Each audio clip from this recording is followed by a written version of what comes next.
My name is Aljamal Binder, and welcome to Community Conversations with More. This is one of those programs that we do to bring people into the circle to talk about racial and ethnic disparities and issues in our community and in our society. We have today with us Emma Monahan. She does research dealing with social scientists. I had a chance to read her blog that she wrote for our More webpage. And I invited her to talk about the implications of the article, as well as some of her experience of being a white woman and being woke. That's a big concept now that everybody's talking about. And there are many books and articles of dealing with those issues of anti-racism and race issues and woke, and you name it. Robin DiAngelo, who wrote White Fragility, got a lot of play out of that.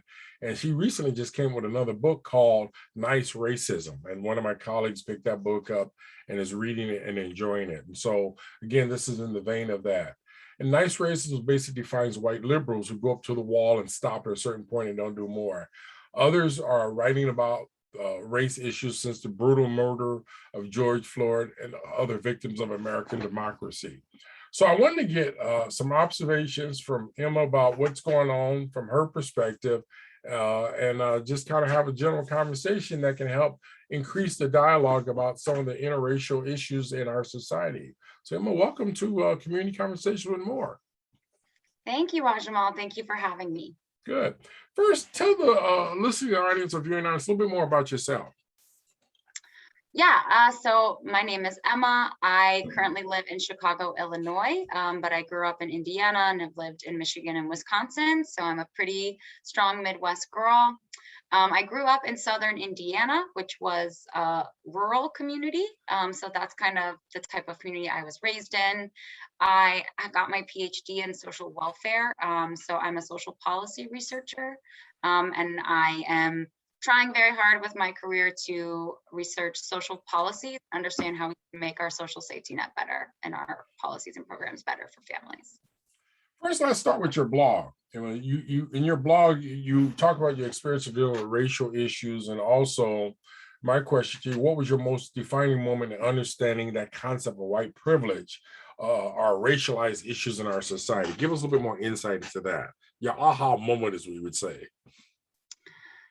Yeah, I think it's really hard for me to pin down one aha moment, especially, I think every time that I think maybe, oh, I feel like I probably learned everything, or I think I kind of get it now. I will either say something that is wrong, I will do unintentional harm to someone through my actions or my words, or I'll read something new, right? That just totally changes the way I see things and helps me learn even more outside of my white centered narrative.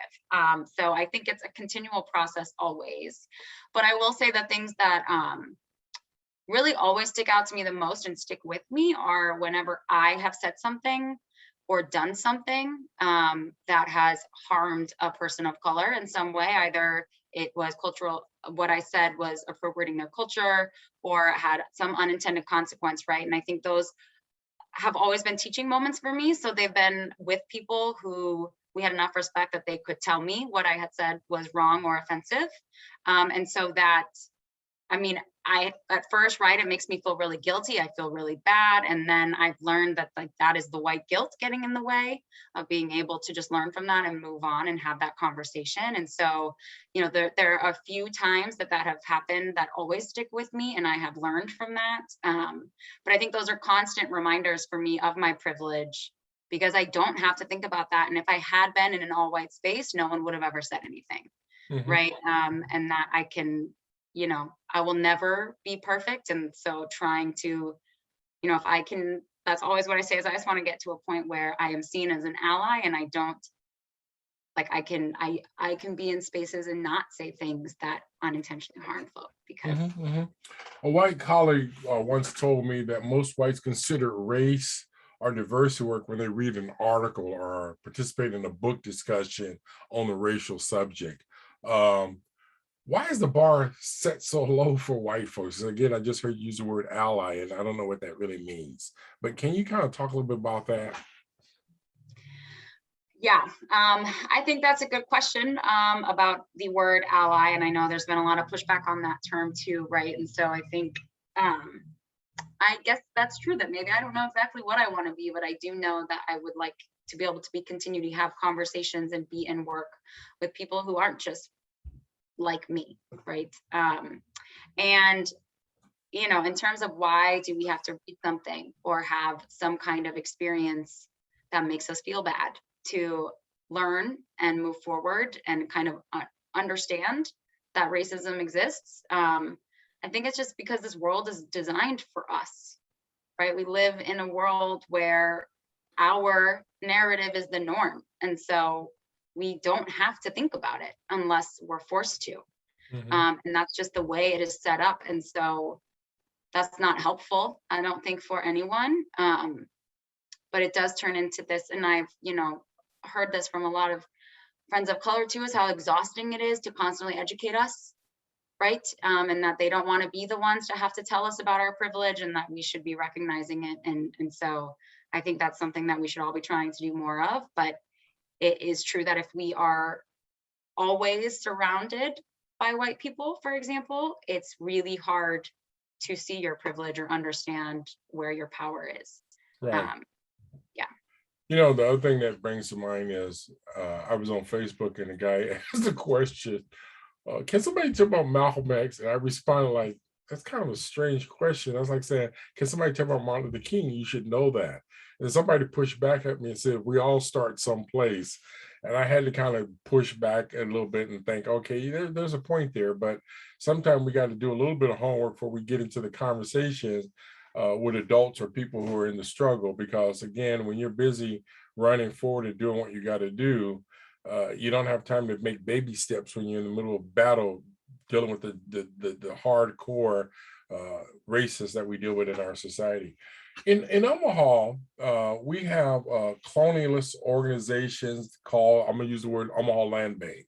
I contacted the director at least 3 or 4 times, no response. I'm going to meet with you there. And again, I've seen how they operate, where they go and do certain things. And I'm calling them out because I have examples of working with folks like that. Basically, they ignore you. And again, it illustrates to me a form of racism, especially when you deal with race issues. But really, she's not going to address the merits of dealing with their apartheid behavior in this land bank. It was set up like that. And I'm using that as an example. What does it take to help folks to avoid the cancel culture that apparently folks in white fragility personalities do? In other words, as white folks, there's an opportunity that people just ignore or they don't respond because they don't have to. And people who are at the bottom are oppressed, racialized group don't have the power to affect their livelihood. So my question in a sense is, how can we address some of that kind of behavior that is obvious what's happening? Yeah. And how can we force the conversations, right? Or maybe not even force, but get people to want to have the conversations, right? I thought about this question for a while, and I don't think I have a great answer or this, perfect solution. But I think it happens because, especially in our society, we are also concerned about ourselves, right? People are always worried about saving their own image, or what is this going to mean for me, or how is me having this conversation going to affect my job or my profession? And, for a long time, I have thought that that is one of the biggest downfalls of especially the individualistic society that we live in, is that we do not think outside of ourselves, and we're always making decisions based on what's best for ourselves. And so I think for people to really be willing to enter into conversations like that, that will be difficult and will be hard, and you probably will say something wrong. They aren't willing to take that risk. And it's hard for me to do too, right? I get nervous, and it's a constant, it's kind of something you have to train and practice a little bit, right? To just be comfortable with the uncomfortable, Right. and be okay with disagreements.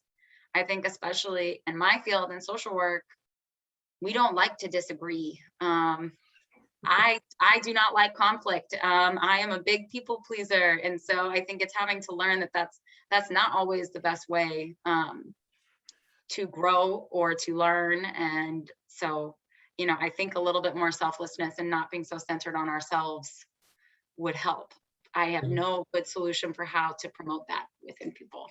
Well, something came in as you were talking, and I thought of him is Heath Mello comes to mind. He's an administrator making a double six-figure salary in university administration. I wrote him a letter. He ended up writing me back an email saying, "Let's get together." Never, I wrote him back and never followed up.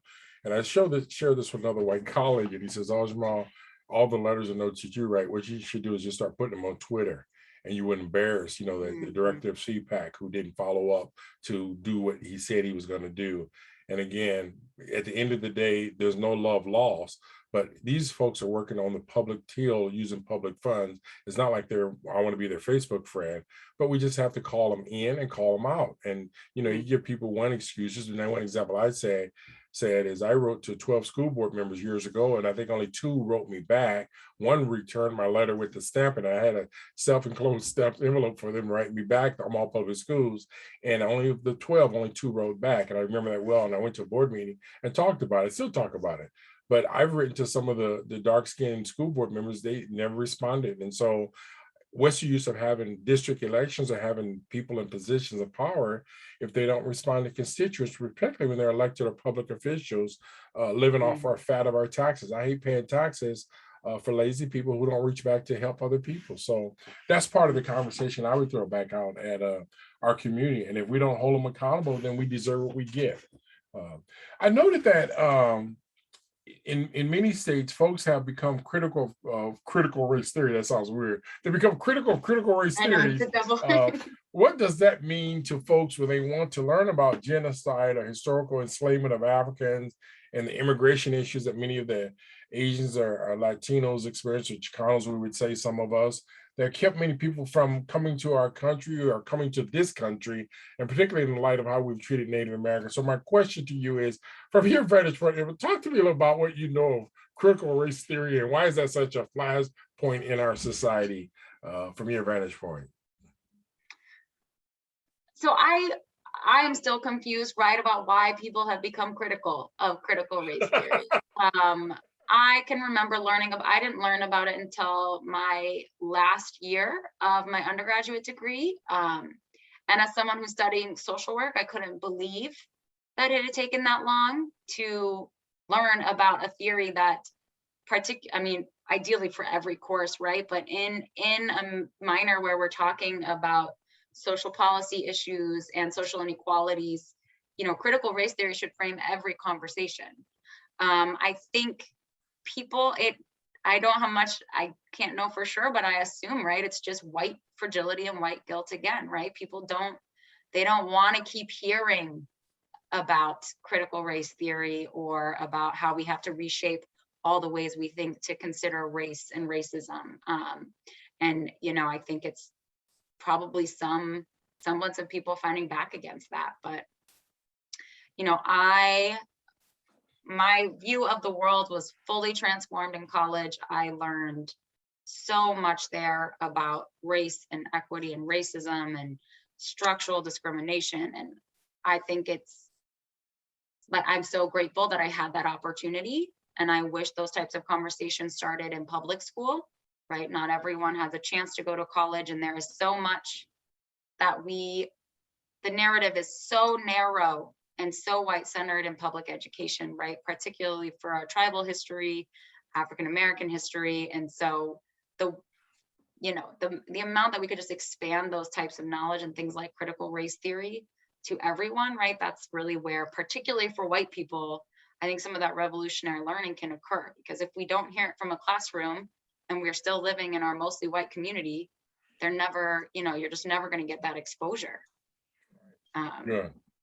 You know, I noticed in your blog article that you drafted, you discussed growing up and attending college with diverse racial groups. Was there any situation in particular that set you up in terms of your racial data development, meaning you became conscious as a white person? And the theory you talk about is hams and cross. You talk about how do you develop as a person of color as well as how do you develop as a white, and when you become woke or aware of racial issues. So my question is, was there some things that you developed, again, the fact you grew up in southern Indiana, how did you evolve in your racial awareness and where you're at today? yeah, I think there were two distinct experiences I had in college that really helped form my understanding of racism and my own white privilege and power. One of them was a student group that I helped lead called Alternative Spring Break. But through that, we, a group of students from all grades and, all backgrounds, and people that you wouldn't often meet otherwise, right? We would take a week-long trip together. And leading up to that, we had multiple conversations about how you enter and exit a community with your identities, what it means to be an active citizen. And we talked a lot about racism and white privilege and in those preparation meetings. And then we were on a trip 24/7 with these people that we didn't know of all different races and ethnicities. And so conversations just had to be had. And it wasn't a 2-hour dialogue where you go in, you might feel uncomfortable, but you say something and then you walk away and never see them again. If you had a conversation, it was tough, you were going to be with that person for the next however long is on the trip, right? So you had to keep talking about it and working it out. And I think that was really foundational for me, to just build those friendships and lasting relationships through that experience. And then we also, where I went to school, they had a class called Intergroup Dialogue. And so it was a semester-long dialogue course, just particularly about race and white privilege. And there's 12 to 15 of us sitting in a circle and with a trained facilitator. And I think that was really also foundational. And so, I just think those experiences and that relationship building and those space to have those conversations were really critical. Mm-hmm. Emma, I had a conversation with a white female friend who told me how difficult it was to raise a white male child compared to what people of color teach their children. How do you talk to your child about race or racism or prejudice or any of those things? Or have you done that? I'm not sure of the age of your child, but how do you approach that, or can you? Yeah, I think I'm always wondering this, and I would love to, so she's only 15 months. I have one daughter. She's 15 months, so she's not quite sentient enough to be talking about that. But we've bought a lot of books that have people of all different colors and ethnicities represented, and we have a couple that are explicitly and about racism and kind of structural, they have lots of board books and stuff these days that try to bring up that kind of address a lot of these issues. And so that's kind of where we thought we would start with some of these books, right? And I think what we think about a lot, particularly as white parents, is that we think the best thing we can do is just expose her, to people of all different colors and ethnicities, to become friends and to get to know them, right? And so we value living in a community with that kind of diversity, because we can only teach so much as people who don't actually know what it's like.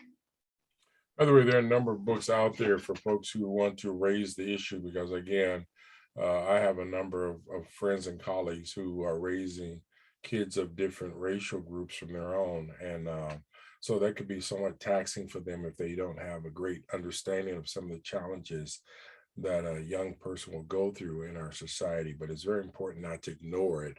But then when this white person told me that, I think she was telling me from a point of view that she has to push back against the traditional racism that people embedded, or the privilege that they embed when they grow up, where they don't even acknowledge some of the social justice issues dealing with race in our society.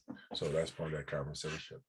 I'm working on a scale, and again, it's one of those long-term agendas that I've been working on, is how do you help develop identity where people are doing something about race? Again, I want to utilize a person that is awoke on different levels. And, it's one thing to talk about it from an Afrocentric or racialized point of view, but from a white point of view, how do you determine when somebody's moving on the scale to be anti-racist? So quick example for me is John Brown is one extreme, where I like John Brown because he fought against slavery and gave his life to get rid of slavery.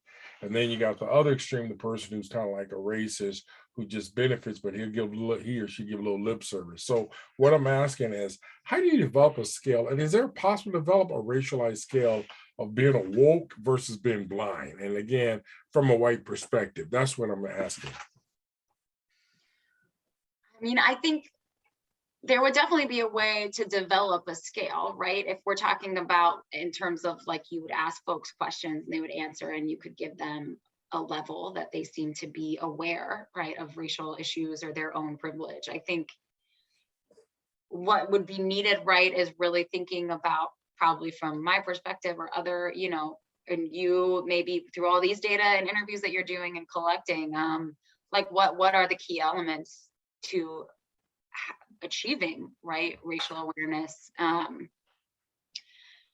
so I don't think I'm there, right? I think I'm always learning, and so I don't feel like I know all of the elements. But I think there's a part of it that is being willing to have conversations, right? The person has to be moved past the white guilt phase. So even if they're aware, they know racism exists, they know that they hold power and privilege as a white person, but if they're so caught up in the guilt about that they can't talk about it or do anything about it, right? That feels like that's a step that needs to occur. And the other thing, right, is just acknowledging it, no longer trying to act like it doesn't exist or like, oh, maybe it's not that bad. But I'm not fully sure how you would measure that.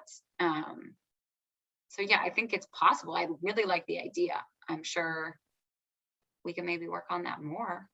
Well, you know what, Emma, as a researcher, someone has advanced college and university skill set and setting up research design, that might be something we can work on. But there was something else you just said that hit me, and then you've said it on more than one occasion. And I've asked this in community forums, and I don't always get a straight answer. I find that concept of white guilt. What does that mean? Can you explain when somebody says, I feel white guilt? I mean, I know I feel guilty when I ate some candy I shouldn't have eaten. I'm getting, it messes with my health or whatever. So my point back to you is, what do white people mean when they use the term white guilt? What do you do with that guilt? Like, can it be healthy? Is it good? What is white guilt?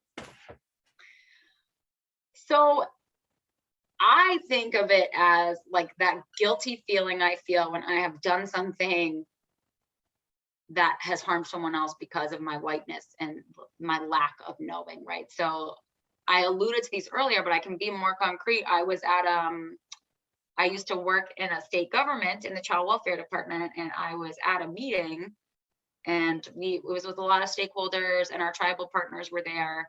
And during the break, I was just in a conversation with another coworker, and they were asking about me and my siblings, and I said something like, "Oh, I'm pretty low on the totem pole these days because my siblings have kids." And I had no idea that is, which now, right, I understand, of course, that's harmful, that's cultural appropriation, but the tribal partners in the room heard me, right? And we had to have a conversation about it. When they first told me, right, like, you can't say that, it was just like this horrible guilty feeling. And I think what really distinguishes is that I'm then only thinking about me. I'm not thinking about how they felt hearing me as a white person say that. I'm thinking about how terrible I feel now because I said something that hurt someone.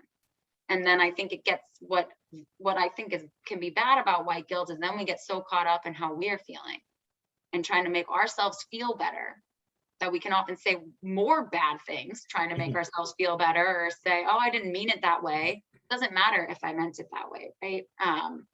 What matters is what the words did. Right. So that's how I think about it, is like Very that good. bad feeling that then focuses myself inward instead of thinking about. Well, the reason why I think your explanation and what you shared is so important is because so often we don't have this bannered in our apartheid media. I mean, I can't begin to tell you the media and some of the silly stories that we see that never drills down into the well to deal with the substance or the truth that help us grow. And people tend to gloss over it or just say the superficial stupidity stuff that you see coming out of the drivel that they call media. It's almost like, you get all these commercials and things, it's like cliche. And so, again, if you mess up, you fess up, is that expression, or if you do something bad in your conscience, you need to deal with it. And even as we say, if you are speeding, the police officer, when that person pulls you aside, you can't say, I didn't know that. The ignorance of the law is no excuse. So again, there's just things we should know. And I find it somewhat challenging when I'm in the circle of some of these ignoramuses walking around, and they don't have a clue because they've allowed themselves to be socialized in an apartheid racist environment, and they get away with that crap. And when somebody calls them out on it, they want to start whining and defending it, when actual fact, they're just wrong. I mean, you can't ignore history, you can't ignore privilege, you can't ignore benefits that you get based on some attributes that you didn't do anything for, you know. And so those are the conversations. um have you ever called someone or an institution a racist? I laughed when I saw this question. I think, and then I was trying to think really hard. And I think my answer is I don't think so. And that is kind of what I said earlier, is that I am so non-confrontational.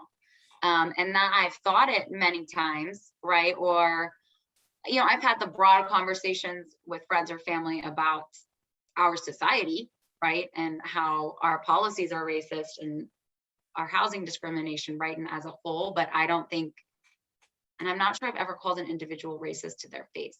And that's something I really need to work on, because there's been things that I've heard said that are just wrong. And I should have called people out on it, right? Especially where I'm from. Growing up and even now when I go back home, like, people say awful things sometimes, just very ignorant things. Well, have they said the N-word in front of you? No, Okay. no. Most of the things they say are homophobic, and just, but like just very mean white centered things. And I often think I should say something, and I know I should. Well, I had to cut a couple of my white friends off. I mean, I used to have 7 out down to 4, but they would come to me all the time and tell me what they should have did. I'm like, hold it, I've given you 3 strikes, you're out. But at some point, you can't expect them to be doing all the heavy lifting and as they say, carry out the dream to make the thing the transformation. But again, there's systems and institutions where people only say things in their group. And if we're serious about having a society that's much more equal and egalitarian and fair, that means we have to call systems institutions out when everybody get the jobs because they know somebody, or they are related to someone, or they belong to the same dogmatic cult, or whatever you want to call them, and they just operate like that. The other thing is, I Add it to actually the asked. scale, Jamal. What'd you Add it say? to the scale. Add it to our woke scale. There we go. There we go. I have to hit that one. I actually was talking to a person of color, particularly African American. I asked this person if they would call somebody racist or an institution. They said no. I almost fell on the floor. I thought that was like being Black or being African American or being African, that at some point you're going to call someone out. This person said never. And I was shocked. And also years ago, I interviewed a guy who was a photographer, and I asked him, has he ever engaged or dealt with people who were poor? And he said he didn't know any. And again, I was surprised. I mean, again, it was his worldview. I couldn't take away from him, but that's what he shared. And I wasn't going to challenge him because that's his world. But I just found it amazing that an African American growing up in a city like Indianapolis, that's where this person is from, I'm not calling their name out today, which I could, said that he's never encountered poor people or low income people, I assume somehow, whatever. But yeah, it was just amazing to hear that. By the way, I know Southern Indiana is different from Northern Indiana. I've heard that from people who are from Indiana, and they describe Southern Indiana as kind of like, and I've heard people use the word like hillbilly or rural or whatever. It's different from the North, where you got the university or something like that, much sophisticated. Is it really that kind of a dichotomy? I've only been to Indianapolis, going through and in a city like Elkhorn one time years ago. But what is Indiana like? The picture book or whatever like that? Yeah, it is quite different. And so I mean, and I have not spent much time in Northern Indiana, nor do I know many people from there. So I don't, but from my understanding, and the few times I've been to places like Lafayette and South Bend and Fort Wayne, right? It's very industrial up there.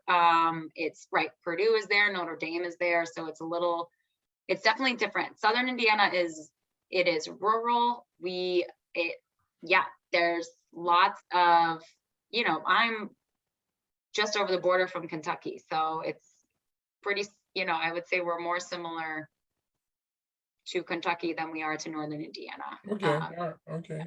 Emma, good. Thanks for sharing that. Emma, we're getting close to the end, but I wanted to, you spoke in your article about living in a community where you and your spouse are in the minority. What does that really mean? You and I didn't really talk about that, but what does that mean when you say you and your spouse live in a community where you are the minority? Yeah, so we live in a neighborhood. It's called Hyde Park, so it's on the south side of Chicago. And don't get me wrong, Hyde Park is where University of Chicago is, right? So if you even go like a mile in a different direction from us, you are then in a majority white neighborhood with lots of people from the university and lots of university students. But the neighborhood that we live in specifically, the largest demographic is Black families. So it's the first time I've ever lived anywhere where white people are not the majority, right? And every day when I am walking on the sidewalk, I see mostly Black people, right? So, and it is, it was a huge it was like, I'll never forget moving in here, and me coming in thinking I was woke, right? I mean, just, I know, like, oh, I'm not racist. I'm pretty much over all my implicit biases, yada, yada. And we moved in here to a place that is majority Black, which I've never lived in or spent a ton of time in before, right? And I was nervous, or, I didn't know, I was wondering about safety for no reason at all. And it was bringing up all of these stereotypes.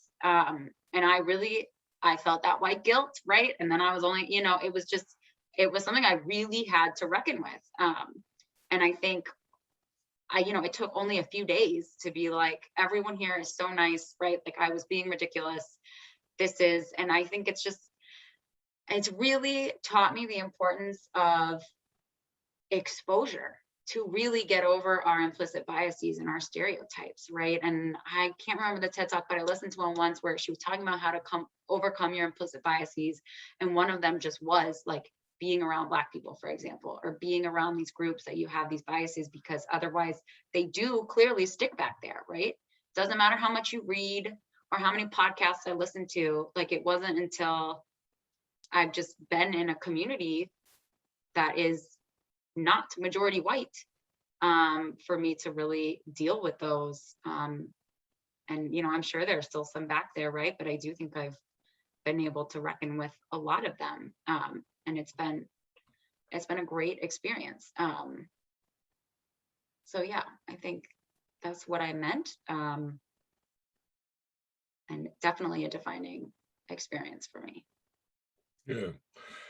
Emma Monahan, we're down to our last question. I always say to folks, do you have any closing comments or anything you'd like to share with our audience? You alluded to your PhD, and I know you have a master's in social work, and you've done a lot of research and readings related to a lot of issues that impact us, that impacts us as a society. But are there some things you'd like to share with our viewing audience before we end this recording? Only that I am so grateful to have had this conversation and to have met you, Ajmal. I've already learned so much through our working together, and that I welcome all feedback, all critiques, and I'm always wanting more resources or anything to learn, right? So if anyone sees this and wants to talk further, I'm more than happy to do that. Yeah. Well, thank you very much. I really appreciate you appearing today on the Community Conversations with more, and we will hopefully bring more opportunities to talk to people who contribute to our blog, but also people who can help enlighten us as well as drill down in some of these issues that we oftentimes don't hear in our popular media that doesn't cover race in an adequate manner. So thank you for being here today, and hopefully get a chance to do this again. Thanks, Ajmal. Okay. Hope you enjoyed this edition. Barocco.